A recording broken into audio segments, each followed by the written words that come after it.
हाँ जी, कैसे हैं आप लोग? बढ़िया होंगे और आपकी पढ़ाई बहुत अच्छी चली रही होगी। राजस्थान इतिहास की दूसरी क्लास आप देखेंगे और राजस्थान इतिहास की अगर आप लोगों ने पहली क्लास ली होगी तो मुझे लगता है कि आपको इतिहास की हिस्ट्री की बेसिक इन्फॉर्मेशन मैंने डिलीवर करी दी थी। पुरातात्विक स्थल प्राचीन काल हम लोगों ने शुरू किया था। मैंने बताया था कि राजस्थान इतिहास तो 3 भागों में बटा हुआ है, प्राचीन काल, मध्यकाल, आधुनिक काल। और प्राचीन काल के अंदर मैं आपको टॉपिक पढ़ा रहा था, उस टॉपिक का नाम था अपने पुरातात्विक स्थल। कौन सा टॉपिक पढ़ रहे थे भाई हम लोग अपने पुरातात्विक स्थल पढ़ रहे थे। पुरातात्विक स्थल में आपको पढ़ा रहा था। अच्छा, पुरातात्विक स्थल के अंदर मैंने आपको बताया कि भाई इतिहास को जानने के अपने दो स्रोत हैं, साहित्यिक स्रोत और एक अपने पुरातात्विक स्रोत। साहित्यिक स्रोत का मतलब होता है कि वो स्रोत जिनकी कोई भाषा होती है, जो हमें लिखित रूप में प्राप्त होता है, या फिर जिनकी कोई लिपि होती है, उन्हें अपने साहित्यिक स्रोत कहा जाता है। पुरातात्विक स्रोत का सिंपल सा मतलब है कि भाई पुरातात्विक स्रोत की जानकारी हमें एएसआई के द्वारा 1861 ईस्वी में जिसकी स्थापना हुई थी, अलेक्जेंडर कनिंघम, हमें ये जानकारी देके जाता है। तो सिंपल सी आपसे कोई पूछे कि भाई इतिहास को जानने के कौन कौन से दो स्रोत हैं, तो आप ध्यान रखना, एक तो अपने साहित्यिक स्रोत है, एक अपने पुरातात्विक स्रोत है। उसके बाद मैंने आपको बताया कि भाई अपने इतिहास को 3 भागों में बांटा गया है, एक अपने प्राग ऐतिहासिक, एक अपने आद्य ऐतिहासिक, एक अपने ऐतिहासिक।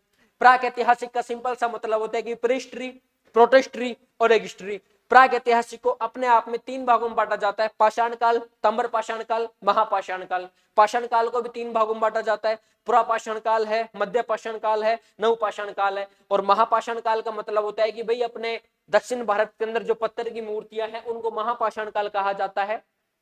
ताम्रपाषाण काल 2 भागों में बटा हुआ है, आहड़ बना संस्कृति और एक अपने गणेश और जोधपुरा संस्कृति। उसके बाद अपने आद्य ऐतिहासिक आता है, जिसको हम लोग प्रोटोहिस्ट्री बोलते हैं। आद्य ऐतिहासिक वो टाइम पीरियड था जिसमें लिखित एविडेंस तो प्राप्त होता है, और हड़प्पा सभ्यता का जो टाइम पीरियड था उसको अपने आद्य ऐतिहासिक कहा जाता है। हड़प्पा सभ्यता के राजस्थान के अंदर 2 केंद्र थे, एक था कालीबंगा और एक था सोथी। कालीबंगा अपने हनुमानगढ़ जिले में है, सोथी अपने बीकानेर के अंदर है। सोथी का मतलब होता है कि बीकानेर जिले के आसपास की जो सभ्यताएं हैं ना, उनको अपने सोथी सभ्यता कहा जाता है।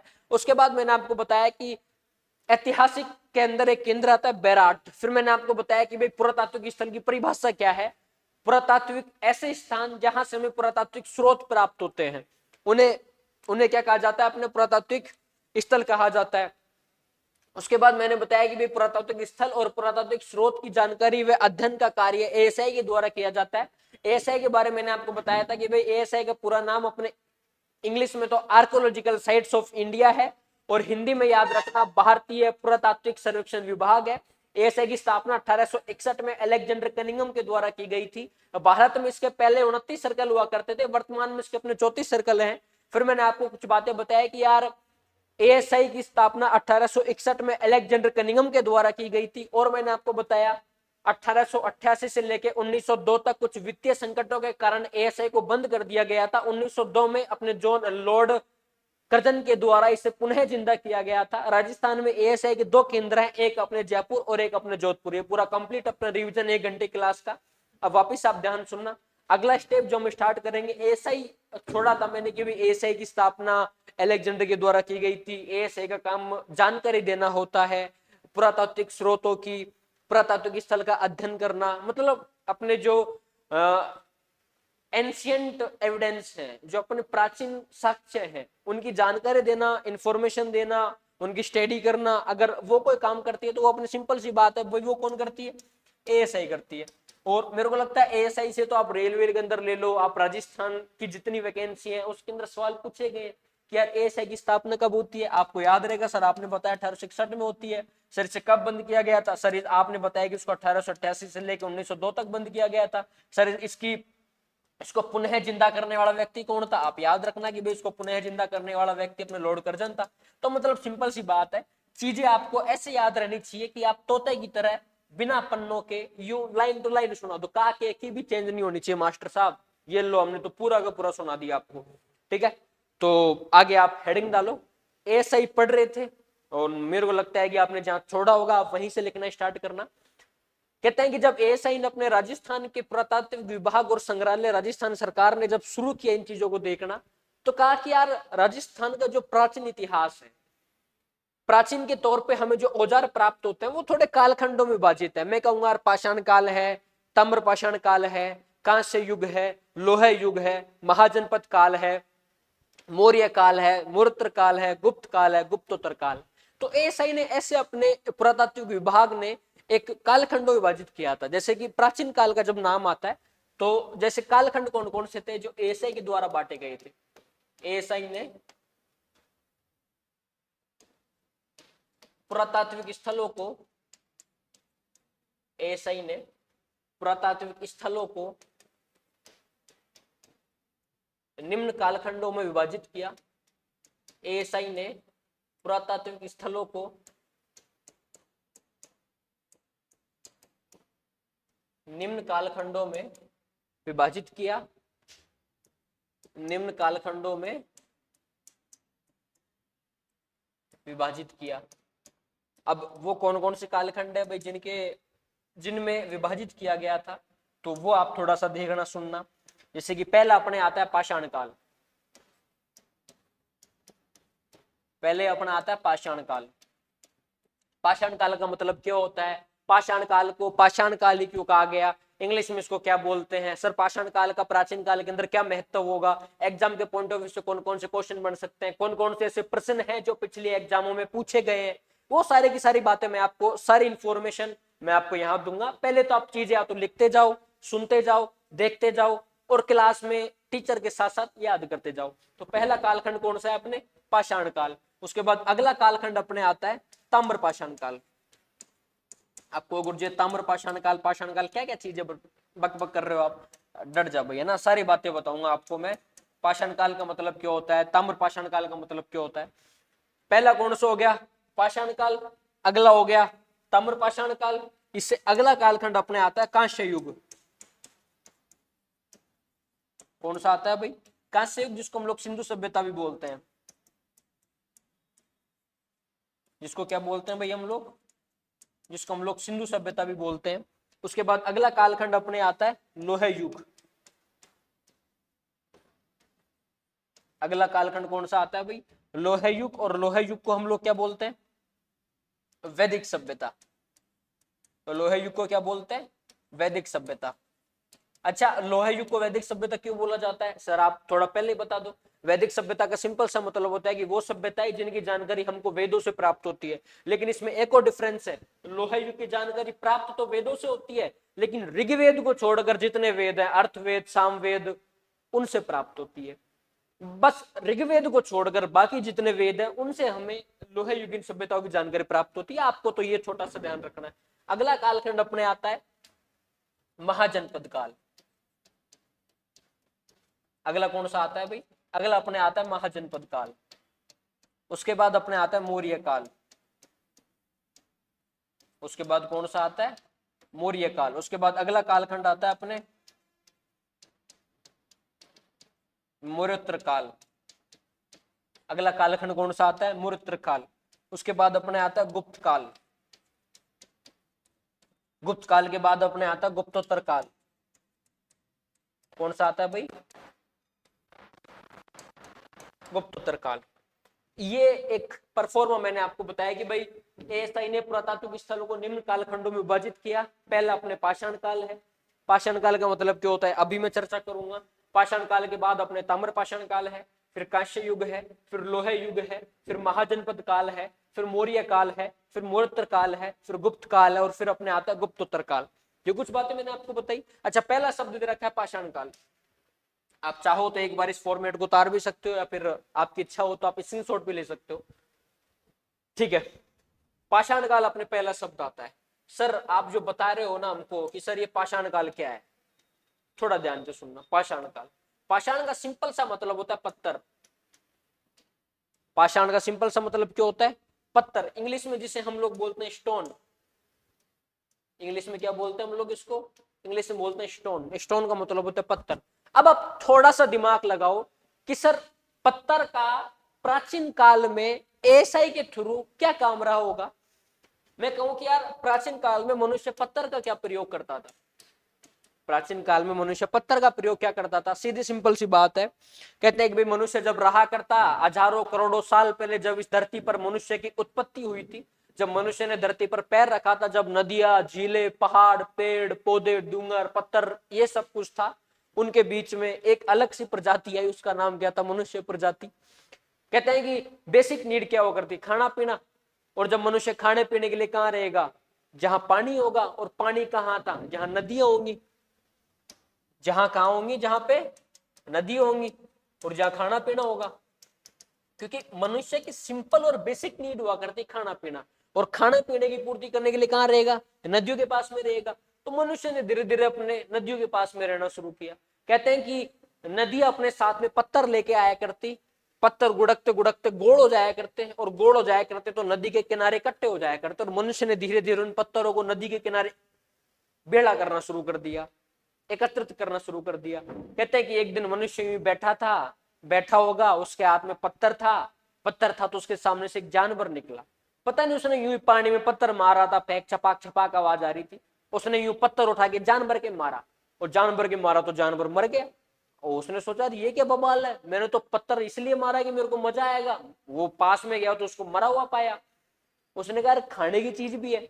उसने उस दिन उसको खाया तो उसके पेट में थोड़ी अलग फील हुआ, अरे वाह यार मेरा तो पेट सा भर गया। उसने सोचा कि अच्छा, मतलब ये जो टाइट टाइट चीज है पत्थर, इस पत्थर को उठा के जब मैं किसी जानवर के मारता हूं तो जानवर मर जाएगा। कहते हैं कि अगले दिन मनुष्य बैठा हुआ था, बैठा उसके हाथ में पत्थर था, पत्थर एक साइड से चपटा था जिसको पेनुल बोलते हैं, और उस चपटे पत्थर को जब मारा तो जानवर के तो लगा, लेकिन जानवर चट्टान के सामने से होकर गुजर रहा था। वो पत्थर जानवर के लगने के बाद चट्टान से टकराया, जानवर तो मर गया लेकिन चट्टान से टकराया। हम सबको पता है कि जब पत्थर पत्थर से टकराता है, जब भाटा भाटे से टकराता है तो आग लगती है। उस दिन आग लगी और जानवर आग के अंदर पक गया। मनुष्य उसके पास गया, उसको थोड़ी तपन महसूस हुई, यार ये क्या नया बवाल आ गया, ये तो आग सी लग रही है। उसने देखा यार रोस्टेड से लग रहा है, कुछ खुशबू खुशबू सी आ रही है, क्योंकि मांस जब आग में पक जाता है तो खुशबू सी आती है, साफ सीधी बात है। कहता है यार थोड़ा लेट जाऊंगा। मनुष्य 2-3 घंटे बाद गया, 2-3 घंटे बाद गया तो उसने उसको खाया, उसको अलग मजा आ रहा है, वाह यार अलग फील आ रहा भाई को तो आज खाना खाने में। उसने कहा यार ये बढ़िया जुगाड़ है अपने, पत्थर से पत्थर भिड़ाओ, आग लग गई, आग में जानवर को मारने के बाद मांस पकाओ, और मांस पकने के बाद में उसको खाओ, उसका बढ़िया पेट भरा उस दिन। तो उसने सोचा यार पत्थर का जो प्रयोग है ना, तो पाषाण काल का मतलब होता है सिंपल सा कि वो काल जब मनुष्य ने स्टार्टिंग में पत्थर का प्रयोग करना शुरू किया था उसको अपने कहा गया पाषाण काल। तो आगे से आपसे कोई पूछे कि यार पाषाण काल का सिंपल सा मतलब क्यों होता है, तो आप बता देना उसको कि भाई पाषाण काल का सिंपल सा मतलब होता है कि जब वो टाइम पीरियड, वो समय जब मनुष्य अपने पत्थर का प्रयोग किया करता, उसको हम लोग क्या बोलते हैं, पाषाण काल। अच्छा, अगला टाइम पीरियड आता है ताम्र पाषाण काल। मनुष्य कुछ महीनों बाद उसका मानसिक रूप से थोड़ा विकसित हो चुका था, तो तांबे के साथ साथ तो पत्थर का भी प्रयोग करता, इसलिए हम लोगों ने उसको क्या बोल दिया, ताम्र पाषाण काल। याद रहेगी बातें। उसके बाद मैंने आपको बताया कांस्य युग, जब तांबे में टीन मिलाया तो कांसा बन गया, थोड़ा थोड़ा और विकसित हुआ, तो उसको हम लोगों ने बोला कांस्य युग। वापिस बता रहा हूं, जब मनुष्य पत्थर का प्रयोग करता उसको हम लोग बोलते पाषाण काल। जब मनुष्य तांबे का प्रयोग करना शुरू किया, तांबे के साथ साथ पत्थर का प्रयोग करने लगा, उसको हम लोगों ने बोला ताम्र पाषाण काल। जब तांबे में टिन मिलाया तो कांसा बन गया, और जब कांसे का प्रयोग करने लगा तो उसको हम लोगों ने बोला कांस्य युग, जिसको हम लोग बोलते हैं सिंधु सभ्यता। अच्छा, लोहा युग। कहते हैं कि भाई जब कांसे का प्रयोग करता, कांसे की कुल्हाड़ियां बनाता, तांबे की कुल्हाड़ियां बना बना के पेड़ काटता, अचानक से 1-2 साल बाद उसको लोहा मिला, और लोहा मिलने के बाद वो पेड़ क्यों काटे, अब तो मिनक काटेगा ना भाई, अब पेड़ों को क्यों मारे, जानवर क्यों मारेगा, मिनक मारेगा। मनुष्य की अगर तुम्हें कभी असली पहचान करनी है, उसके हाथ में शक्ति देके छोड़ दो। मैं कहूं कि यार तुम मुझे एक दिन प्रधानमंत्री बना के देख दो, मैं एक दिन में क्या क्या सुधार करता हूं, वो मेरा असली रूप है। अगर मैं अत्याचार करता हूं तो मैं एक अत्याचारी व्यक्ति हूं, मेरा स्वभाव एक अत्याचारी का है। मैं जनता का भला करता हूं तो मेरे अंदर दया करुणा मानवता नाम का स्वभाव है। तो सिंपल सा मतलब है भाई, लोहा मिलने के बाद में उसने लोहे की तलवारें बनाई, कटारी बनाई, कुल्हाड़ियां बनाई, कुल्हाड़ी से पेड़ काटता, तलवार से मिनक मारता। मिनक मारने के बाद में उसने कहा कि यार मेरे को ना राज करना है, और राज करने का मतलब मेरे को अलग अलग नगरों पे, कि यार वो जो नगर दिख रहा है ना, उस नगर में जो खेती होती है ना, वो खेत मेरा होना चाहिए। उसने धीरे धीरे खेत पे कब्जा करना शुरू किया। उसने कहा यार एक खेत तो मेरा आ गया, लेकिन अब मेरे साथ में 10 खेत होने चाहिए, और 10 खेत का मतलब है कि पूरा का पूरा एक नगर मेरे अंडर में होगा। धीरे धीरे उसने छोटे छोटे नगरों पे शासन करना शुरू किया, छोटे छोटे नगरों को अपने अधिकार में लाना शुरू किया। जब वो नगर थोड़े बड़े हुए, उसको अपने कहा गया महाजनपद काल। जब मनुष्य अपनी शासन प्रणाली पर उतर चुका था, उसको क्या कहा गया उसको कहा गया महाजनपद काल। महाजनपद काल का सिंपल सा मतलब है कि भाई जो बड़े बड़े नगर हुआ करते थे, बड़े बड़े नगरों का निर्माण हुआ, उसको बोला गया महाजनपद काल। सर ये ना बड़े बड़े नगरों वाली बात तो हमको समझ नहीं आती, आप तो सिंपल सा हमको ये समझा दो कि क्या होता है महाजनपद काल। जयपुर, भरतपुर, अलवर, दौसा, सीकर, चूरू ये जनपद है। अगर मैं प्राचीन काल के हिसाब से देखूं तो ये क्या है अपने जनपद है। मैं कहूंगा राजस्थान, महाराष्ट्र, केरल, तमिलनाडु, तेलंगाना, आंध्र प्रदेश, उत्तर प्रदेश, गुजरात, पंजाब, हरियाणा, असम, मेघालय, ये बड़े बड़े नगर हैं। तो बड़े बड़े नगरों को हम लोग क्या बोल देंगे महाजनपद काल। अपने भारत में 16 सबसे बड़े महाजनपद थे। भारत में कितने महाजनपद थे? भारत में 16 बड़े महाजनपद थे। भारत में कितने महाजनपद थे भाई? भारत में अपने 16 बड़े महाजनपद थे। सबसे शक्तिशाली महाजनपद अगर कोई था, उस महाजनपद का नाम था मगध। मगध में कहूं तो आज का बिहार।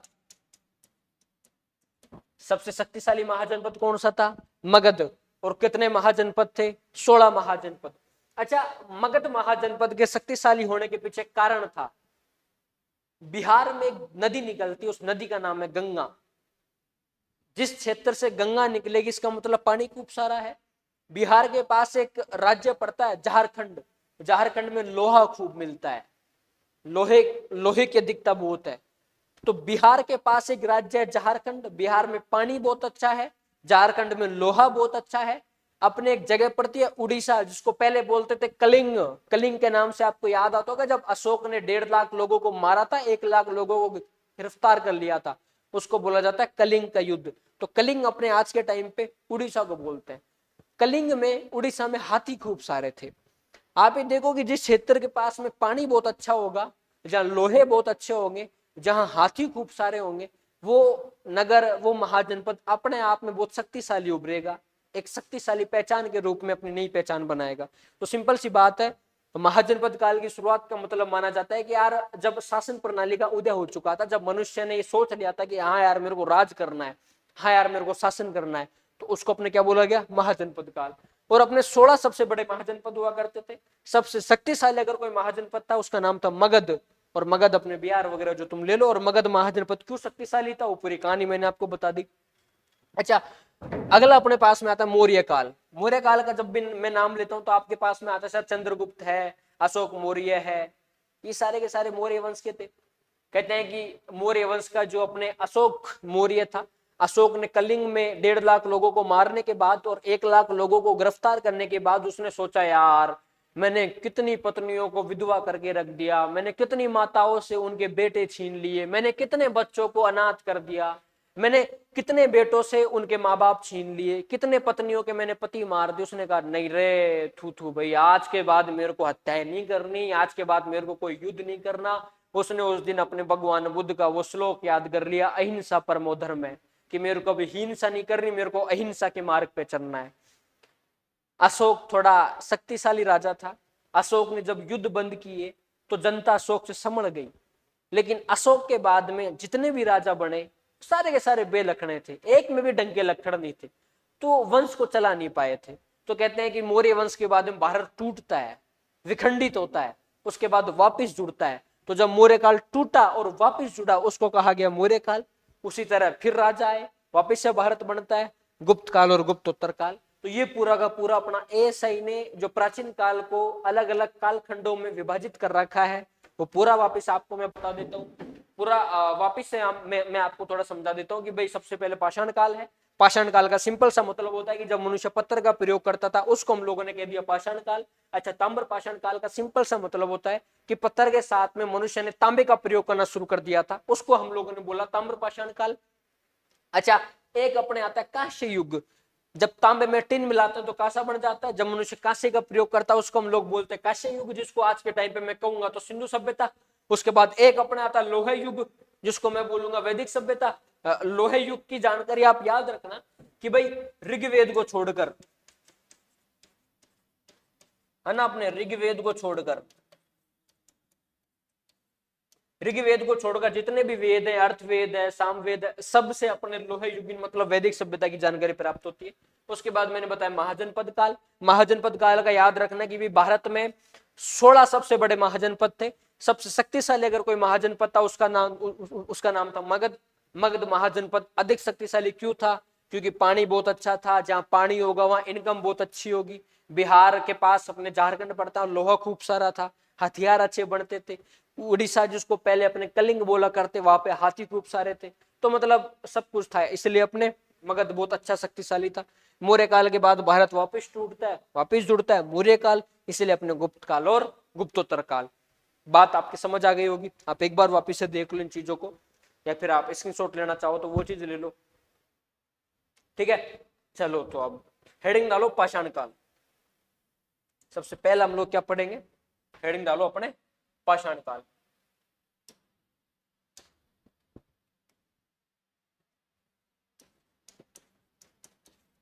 हेडिंग डालो अपने पाषाण काल। अच्छा, यहाँ थोड़ा सा ध्यान देना। पाषाण का मतलब मैंने आपको समझा दिया, पत्थर का प्रयोग। पाषाण को अपने इंग्लिश में बोलते हैं स्टोन। पाषाण का मतलब पत्थर, और पत्थर को मैं बोलूं तो इंग्लिश में अपने स्टोन, स्टोनेरा। पाषाण कालों को भी अपने आप में 3 भागों में बांटा गया। याद करो पिछली क्लास, आप लोगों ने पिछली क्लास देखी होगी तो आप लोगों ने पढ़ा होगा कि भाई प्राक ऐतिहासिक अपने आप में 3 भागों में बटा हुआ था। पाषाण काल, ताम्र पाषाण काल, महापाषाण काल। पाषाण काल के 3 भाग थे, तीनों भाग मैंने आपको लिखाए थे। पाषाण काल के एक भाग का नाम क्या था? इसके अपने एक भाग का नाम था पुरा पाषाण काल।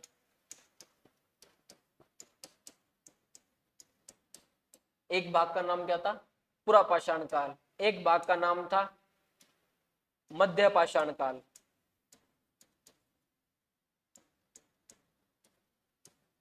एक भाग का नाम क्या था अपने? मध्य पाषाण काल। और एक भाग का नाम था नव पाषाण काल।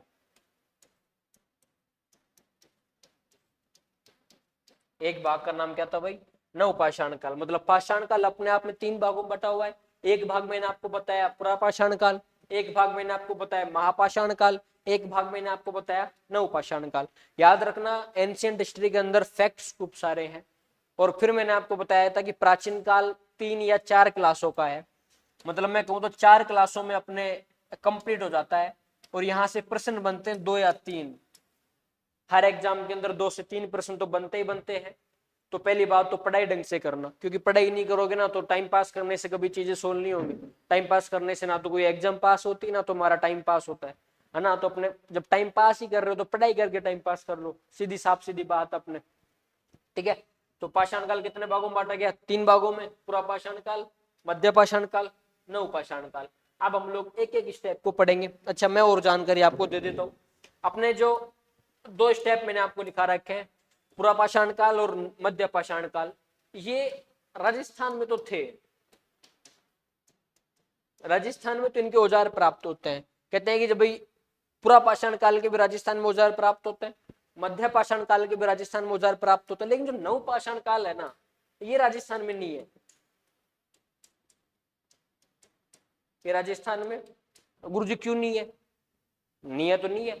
कहते हैं कि भाई जो पहले के उपकरण प्राप्त हुए वो थोड़े काम के नहीं थे। यूं ढीले ढाले उपकरण, थाली प्याली, जंग लगी हुई है, कोई फूटी हुई है, मतलब काम के औजार नहीं थे। तो हमने उन औजारों का नाम दे दिया पुरा पाषाण। कहते हैं कि मिडिवल एरा, जो अपने मध्य पाषाण काल के औजार हमें प्राप्त होते हैं, थोड़े काम के औजार हैं, थोड़े मतलब कहें तो साफ सुथरे दिख भी रहे हैं, तो हम लोग नाम दे दें मध्य पाषाण काल। और जो नव पाषाण काल के औजार है, एकदम चमकीले औजार प्राप्त होते हैं, एकदम बड़े कि हाँ यार इनको तो हम काम में भी ले सकते हैं। मैं कहूँ तो आधुनिक काल, 100-150 साल पहले जो औजार प्राप्त हुए वो अपने नव पाषाण काल के अंदर ऐड हो जाएंगे। बस इतनी सी याद रखना, एग्जाम के अंदर यहाँ से 2 क्वेश्चन बन सकते हैं कि नव पाषाण काल राजस्थान में है या नहीं है, सत्य या फिर असत्य है, हाँ या ना। हाँ या ना तो ना कर देना। एक लाइन याद रखना, नव पाषाण काल राजस्थान में नहीं है। गुरुजी कौन कौन से राजस्थान में पाषाण काल के कौन से भाग राजस्थान में? पूरा पाषाण काल और मध्य पाषाण काल। सबसे पहले हम लोगों ने क्या पढ़ा? कालखंड मैंने आपको लिखा है। सबसे पहले हेडिंग डाली पाषाण काल। पाषाण काल के 3 भाग मैंने आपको लिखा है, पूरा पाषाण काल, मध्य पाषाण काल, नव पाषाण काल। अब पहली हेडिंग डालो पूरा पाषाण काल। पहली हेडिंग क्या डालो भाई? पूरा पाषाण काल। हेडिंग डालो अपने पूरा पाषाण काल।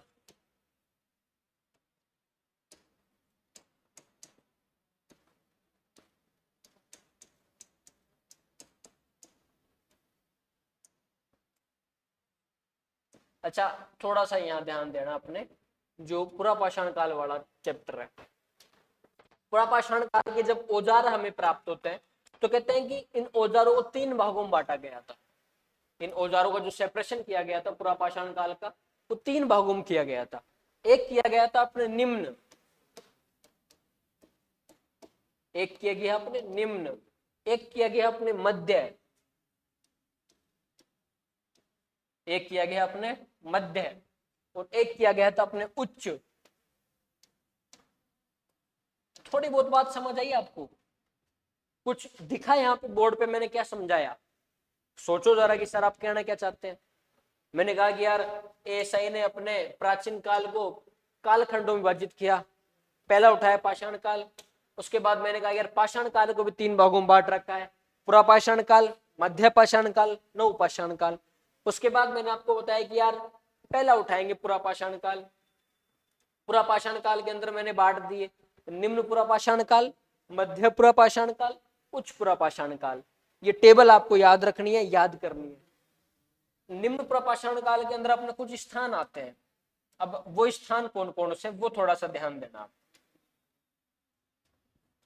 पहला स्थान आता है अपने डीडवाना। पहला स्थान कौन सा आता है? डीडवाना। एक आता है अपने जायल, दोनों नागौर के अंदर है। अगला आता है अपने सिंगी तालाब अमरपुरा। अगला कौन सा आता है भाई? सिंगी तालाब अमरपुरा। अगला अपने पास में आता है सोनित। सोनित अपने चित्तौड़ के अंदर एक स्थान पड़ता है।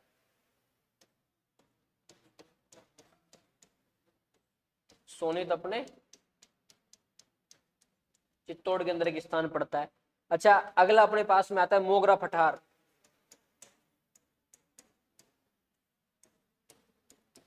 मोगरा पठार अपने जोधपुर के अंदर है भाई।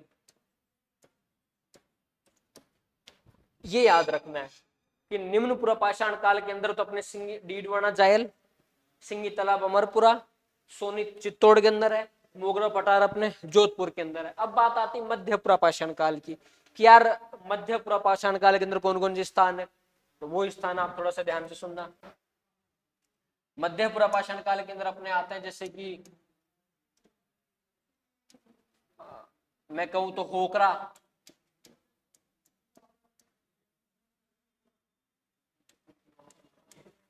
एक स्थान आता है होकरा, एक स्थान आता है बरीघानी, एक स्थान आता है अपने डीडवाना, एक स्थान आता है अपने जैसलमेर, एक स्थान आता है अपने लूनी नदी क्षेत्र,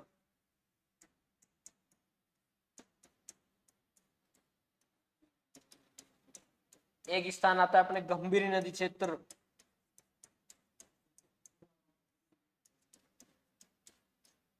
गंभीरी नदी क्षेत्र। ये हो गए अपने मध्य प्रापाषाण काल के कि भाई निम्न प्रापाषाण काल के अंदर तो अपने डीडवाना है, जायल है, सोनी चित्तौड़गढ़ है, मोगरा पठार जोधपुर है, सिंगी तालाब अमरपुरा है। मध्य प्रापाषाण काल के अंदर मैंने आपको लिखा है कि भाई अपने डीडवाना है, होकरा है, बरीगानी है, जैसलमेर है, लूणी नदी क्षेत्र है, गंभीरी नदी क्षेत्र है। होकरा, बरीगानी, डीडवाना ये नागौर के अंदर है। तो ये कहां पे अपने नागौर के अंदर है।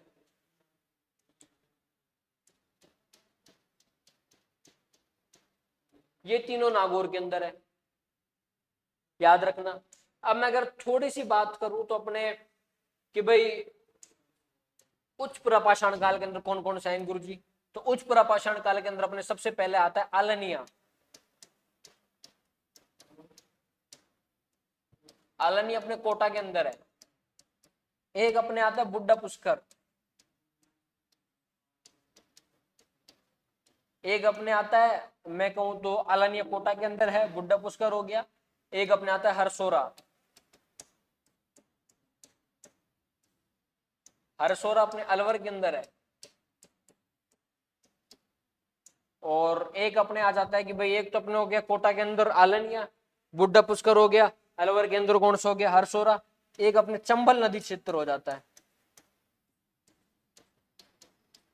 कौन सा हो गया भाई एक एक अपने चंबल नदी क्षेत्र हो गया। तो ये वो स्थान है जो अपने उच्च पुरापाषाण काल के अंदर आते हैं। तो याद रहेंगी बातें। पहली बात कौन सी याद रखनी है कि सर निम्न पुरापाषाण काल के अंदर कौन से डीडवाना जायल है, सिंगी तालाब अमरपुरा है, सोनीत अपने चित्तौड़गढ़ के अंदर, मोगरा पटार जोधपुर में है। उसके बाद मध्य पुरापाषाण काल के अंदर अपने होकरा बरीघानी डीडवाना नागौर के अंदर है, जैसलमेर है, लूनी नदी क्षेत्र है, एक अपने गंभीर नदी क्षेत्र है। फिर मैं बात करूं कि भाई उच्च पुरापाषाण काल के अंदर कौन कौन से स्थान है, आलनिया कोटा के अंदर पड़ता है, बुड्ढा पुष्कर है, बुड्ढा पुष्कर अजमेर लिख लो अपने। उसके बाद हरसोरा अपने अलवर के अंदर है, चंबल नदी क्षेत्र है। ये पूरी टेबल याद रखनी है। एग्जाम के पॉइंट ऑफ व्यू से ये टेबल बहुत बहुत इंपॉर्टेंट है। वो कहते हैं ना बहुत बहुत खूबसूरत है सर, बहुत बहुत सुंदर है। कहते हैं कि भाई क्लास के अंदर सर पूछा करते कि भाई कौन कौन घूम के आया रे कुल्लू मनाली शिमला, कौन कौन घूम के आया। तो कोई मेरे जैसा भाई हाथ खड़ा करके कहता कि गुरुजी पिस ही घूनी कहाँ से घूम रहा वहां। और कोई एक दो अमीर औलाद क्यों हाथ खड़ा करके थे, नहीं गुरुजी हम घूम के आए थे आप देखो। फिर पूछते भाई कहाँ कहाँ घूम के आया, गुरुजी घूम के तो आए पर हमें पता नहीं है कहाँ घूम के आए। बोला कपड़े खरीद के लाया, कौन सी कंपनी के है, बोला गुरुजी कपड़े तो खरीद के लाया पर हमको कंपनी पता नहीं है। कौन कौन मूवी देख के आया, बोला गुरुजी मूवी तो देख के आया पर एक्टर का नाम पता नहीं है ना फिल्म का नाम पता है, बस पिक्चर अच्छी लगी हम लोगों ने देख ली। तो वो वाली बात तो करना मत कि आप नोट्स तो उतार लिए, गुरुजी हम लोगों ने लिख तो लिया पर याद नहीं है। गुरुजी हम लोगों ने सब कुछ उतार तो लिया, क्लास भी ले ली, पर जब सुनाने की बारी आती है हम बोल ही नहीं पाते। तो वो वाला काम तो अपने करना है नहीं। तो बस इतना याद रखना कि भाई पुरापाषाण काल के अंदर अपने तीन भाग है, निम्न पुरापाषाण काल, मध्य पुरापाषाण काल, एक तरफ आ जाएगा अपने उच्च पुरापाषाण काल। निम्न के अंदर स्थान मैंने बता दिए, मध्य के अंदर स्थान बता दिए, उच्च के अंदर स्थान बता दिए। एक बार वापिस मैं आपको रिवाइज करा देता हूँ क्या क्या पढ़ा। रिवाइज तो क्या एक बार देख लो यूं ही। सही ने पुरातत्व स्थलों को निम्न काल खंडों में बांटा। पाषाण काल है, ताम्र पाषाण काल है, कांस्य युग है, लोहे युग है, महाजनपद काल है, 16 सबसे बड़े महाजनपद है, मौर्य काल हो गया, मरुत्र काल हो गया, गुप्त काल हो गया, गुप्तोत्तर काल हो गया। अगला मैंने आपको बताया पाषाण काल। यहां से 2 प्रश्न बन सकते हैं। यहां से कितने प्रश्न बनेंगे, अगर एग्जामिनर बनाना भी चाहेगा ना तो यहां से 2 प्रश्न बनाना चाहेगा वो। 2 प्रश्न कौन से कि भाई पाषाण काल के कितने भाग है, तो आप बोल देना सर पाषाण काल के 2 भाग 3 भाग है, पुरापाषाण काल, मध्य पाषाण काल, नवपाषाण काल। अगला प्रश्न यहां से बन सकता है कि राजस्थान में पाषाण काल का कौन सा भाग उपस्थित नहीं है, कौन सा भाग सम्मिलित नहीं है, ये भी कह सकते हैं। तो कौन सा बता दोगे आप, नवपाषाण काल। और कौन से भाग सम्मिलित है, पुरापाषाण काल, मध्य पाषाण काल। याद रहेगी बातें, 2 प्रश्न बन सकते हैं, सारे मैंने आपको बता दिए। अच्छा अगला अपने आता है कि पुरापाषाण काल के 3 भाग मैंने आपको बताया, निम्न, मध्य, उच्च। अब एग्जामिनर यहां से क्वेश्चन करेगा कि भाई निम्न पुरापाषाण काल के स्थान कौन कौन से हैं, सत्य तथा असत्य कथन का चयन कीजिए। अगर आपको ये स्थान याद है तो आप टिक कर दोगे। डीडवाना जायल, सिंगी तालाब अमरपुरा, सोनीत अपने चित्तौड़ के अंदर है, मोगरा पटार अपने जोधपुर के अंदर। अगर आपको सारे स्थान याद हैं तो आप एग्जाम के अंदर क्वेश्चन आएगा कि निम्न पुरापाषाण काल के कौन से स्थान है, सत्य तथा असत्य कथन का चयन कीजिए, तो आप सही कर दोगे, सत्य कर दोगे। मध्य पुरापाषाण काल के स्थान याद रखना, होकरा, बरीघानी, डीडवाना, जैसलमेर, लूनी, गंभीरी। उच्च पुरापाषाण काल की टेबल याद रखना, आलनिया जो कोटा के अंदर है, बुड्ढा पुष्कर जो अजमेर के अंदर है, हरसोरा जो अलवर के अंदर है, एक अपने आता चंबल नदी क्षेत्र। आप ऑफलाइन क्लास में बैठे होते तो मैं आपको बोल बोल के याद भी करा देता। आप ऑनलाइन बैठे हो, क्या पता कोई चाय पीता पीता क्लास ले रहा होगा, किसी ने टांग ऊपर माथा नीचे करके क्लास ले रहा होगा, कोई ट्रेन में जा रहा जाता क्लास ले रहा होगा। अब मुझे क्या पता भाई तुम किस तरह क्लास ले रहे हो, मुझे तो इतना पता है कि अगर कोई क्लास देख रहा है तो क्लास उतारे भी, क्लास को याद भी करे, क्लास को समझे भी, तो एक अच्छे विद्यार्थी की पहचान है। मजे करना अच्छे विद्यार्थी की पहचान थोड़ी है, उनको तो फिर उठाई गिरे बोलते हैं, है ना। चलो तो अपने अब बात करता हूं मैं, तो पुरापाषाण काल की बात हो गई। अब लिखो योगदान, अब लिखो अपने योगदान। कि भाई किस किस का योगदान था। योगदान की मैं अगर बात करूं तो देखो, योगदान के अंदर सिंपल सी बात आती है। सबसे पहले मैं अगर आपको थोड़ा सा बताऊं तो अपने 1870 में सीए हैकेट को 1870 में सीए हैकेट को जयपुर तथा इंद्रगढ़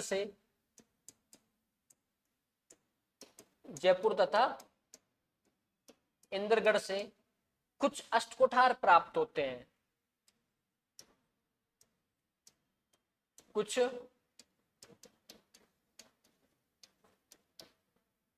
हस्तकुठार प्राप्त होते हैं। कुछ हस्तकुठार प्राप्त होते हैं। 1870 ईस्वी में सीए हैकेट को जयपुर तथा इंद्रगढ़ से कुछ हस्तकुठार प्राप्त होते हैं। अब जब हस्तकुठार शब्द अपने पास में आता है ना, इसका मतलब होता है हैंडेक्स। कह सकता हूं मैं हाथ से बने उपकरण, हाथ से बनी कुल्हाड़ियां, वो उपकरण जो हाथ से बने होते हैं उन्हें आप हस्तकुठार बोल सकते हो, उन्हें आप हैंडेक्स बोल सकते हो।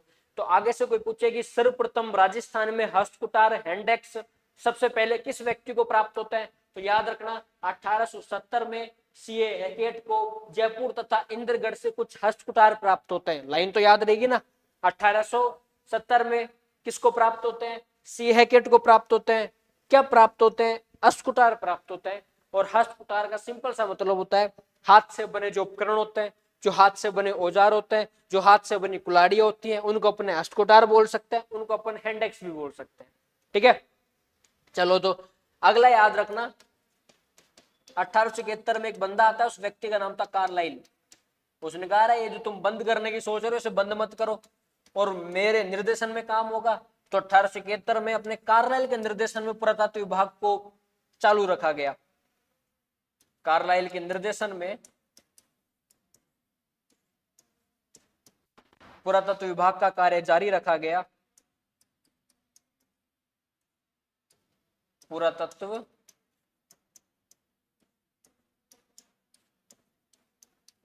विभाग का कार्य जारी रखा गया।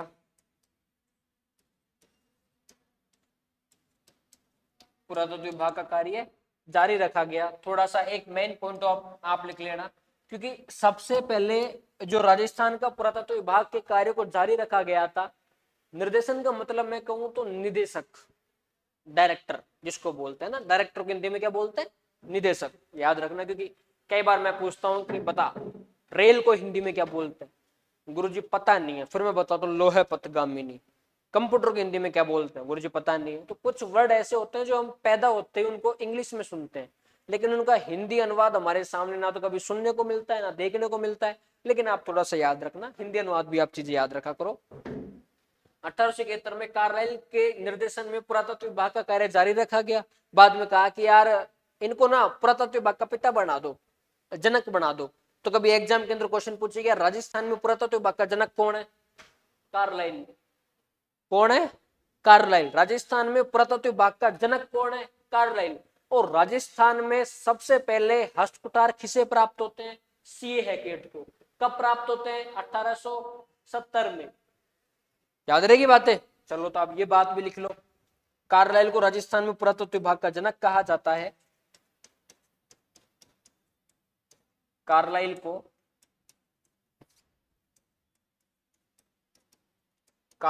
राजस्थान में पुरातत्व विभाग का जनक कहा जाता है।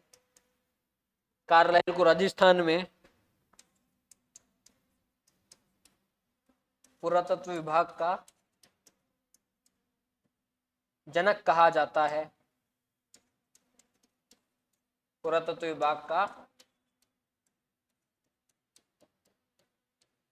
जनक कहा जाता है। एग्जाम के अंदर पूछे कि भाई राजस्थान में पुरातत्व विभाग का जनक किसे कहा जाता है, तो याद रखना राजस्थान में पुरातत्व विभाग का जनक अपने कौन है भाई?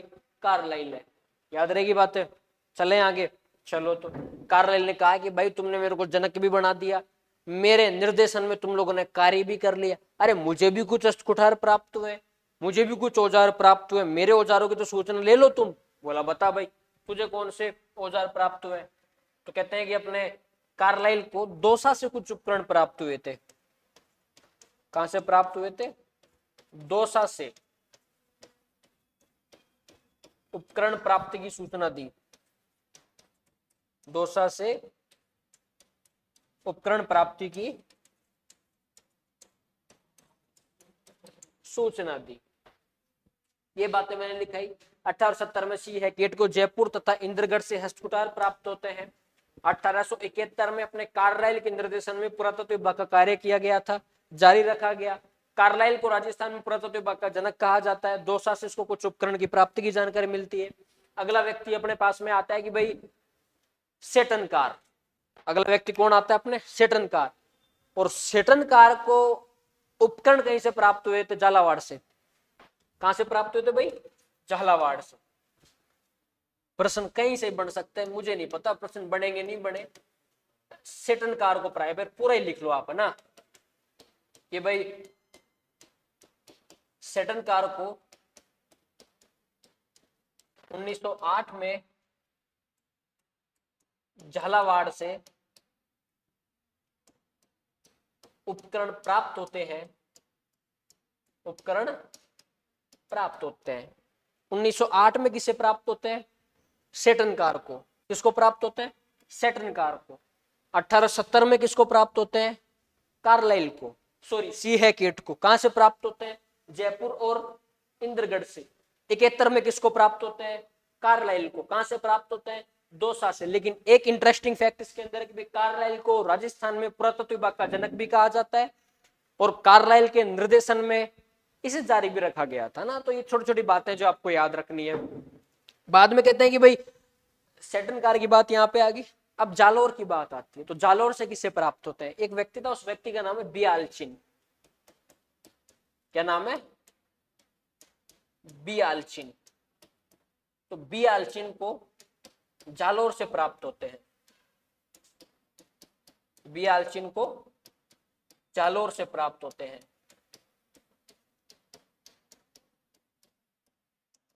उसके बाद अपने 1954 में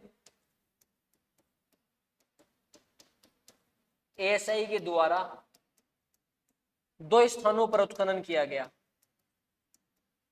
कितने स्थानों पर? 2 स्थानों पर उत्खनन किया गया। अब वो 2 स्थान कौन कौन से हैं वो आप देख लो। 2 स्थान है, एक तो है अपने बेडस नदी क्षेत्र, एक है अपने गंभीरी नदी क्षेत्र। याद रहेगी बातें। सेटन कार को कब प्राप्त हुए? 1908 में। बियालचिन को कहां से प्राप्त हुए? जालोर से। एएसआई ने कब उत्खनन करना शुरू किया था? राजस्थान के पुरातत्व विभाग के संग्रहालय के नेतृत्व में 1954 में। कौन से 2 क्षेत्र थे? एक अपने बेडस नदी क्षेत्र, एक अपने गंभीर नदी क्षेत्र है। ये बातें आपको याद रखनी है।